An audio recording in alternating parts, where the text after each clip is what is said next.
So hello everyone, myself Ayush Pandey, first year MBBS student from GDMC Dehradun.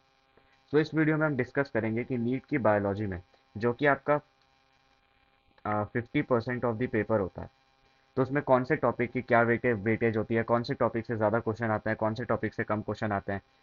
Obviously जिस topic से ज़्यादा question आएंगे वो टॉपिक टॉपिक आपको पहले रिवाइज करना है। जिससे थोड़े कम क्वेश्चन आते हैं वो आप जो मेन टॉपिक है उसके बाद भी रिवाइज कर सकते हो।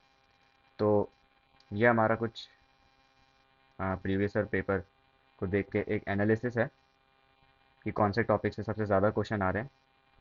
तो जैसे आप देख सकते हो सबसे ज़्यादा इंपॉर्टेंट तो हमारा ह्यूमन फिजियोलॉजी है, जिससे सबसे मैक्सिमम 20% यानी 18 क्वेश्चन तो ह्यूमन फिजियोलॉजी से आ रहे हैं। दैट इज़ आपका 18 × 4, इतने मार्क्स का पेपर तो आपका ह्यूमन फिजियोलॉजी से ही आ रहा है।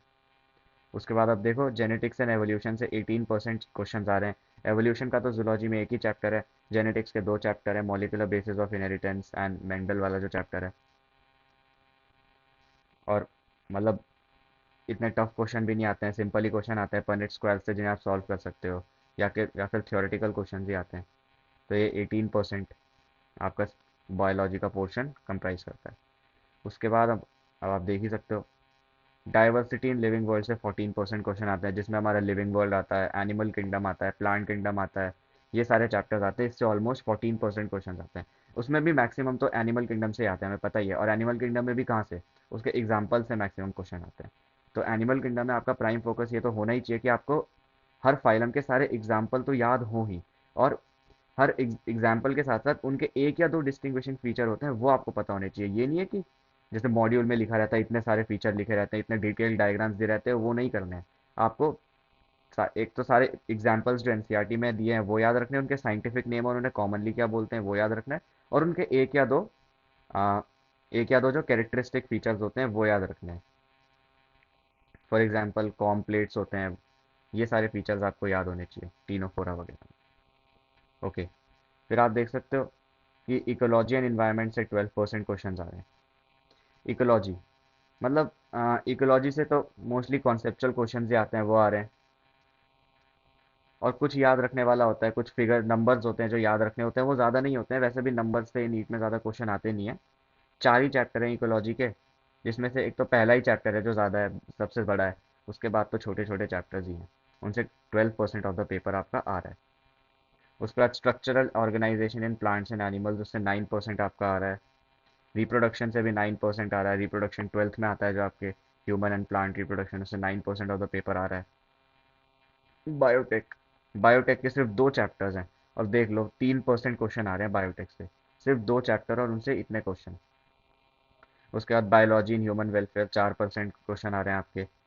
माइक्रोब्स के नाम ही याद रखने होते हैं आपको इसमें मैक्सिमम तो। बाकी थोड़ा बहुत जो आपको पावर प्लांट्स वगैरह का दिया रहता है उसमें थोड़ी फुल फॉर्म्स हैं वो याद रखनी है।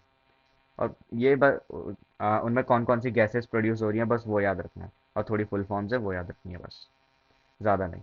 उसके बाद आप प्लांट फिजियोलॉजी से देख लो 6% क्वेश्चन आ रहे हैं, इसमें भी आपके चार ही चैप्टर हैं और उससे आपके 6% क्वेश्चन आ रहे हैं।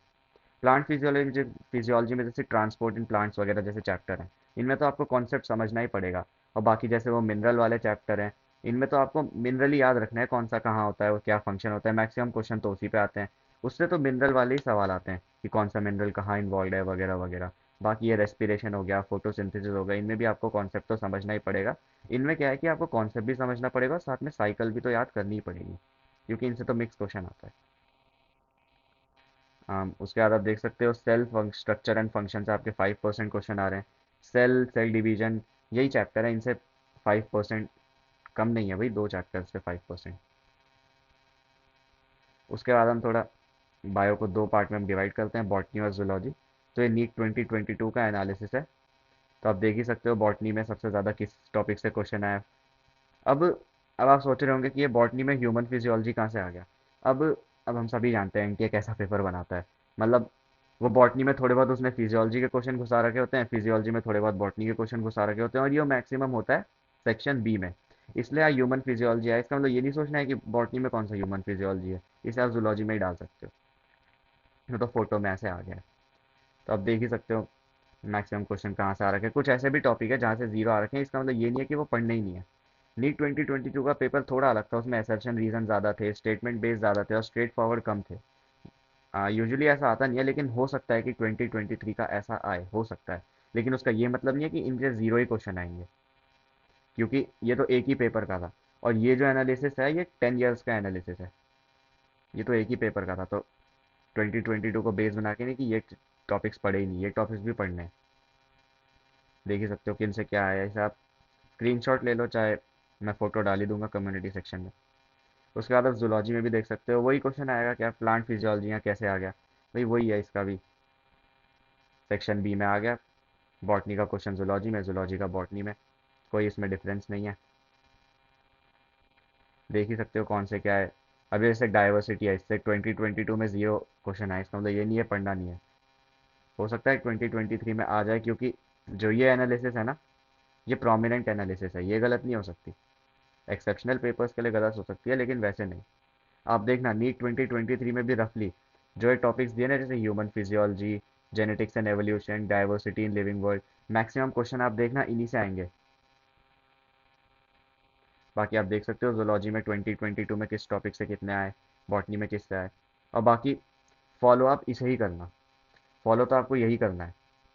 अगर आपका अभी सिलेबस कंप्लीट हो चुका है और अब सोच रहे हो कि रिवीजन में कैसे करूँ, कौन सी चीज़ पहले करूँ, तो यही करो। पहले ह्यूमन फिजियोलॉजी जैसे कर लिया, उसके बाद डाइवर्सिटी इन लिविंग वर्ल्ड, फिर इकोलॉजी एंड एनवायरनमेंट, ऐसे करते रहो। मतलब इंपॉर्टेंट पहले, उसके बाद ऐसे चलते जाओ। ये आपका रिवीजन का होना चाहिए। सो थैंक यू एवरीवन, ये मेरी तरफ से था आपके लिए नीट की बायोलॉजी से रिलेटेड वीडियो। ऐसी वीडियो मैं फिजिक्स और केमिस्ट्री के लिए भी लाऊंगा। Stay tuned, all the best.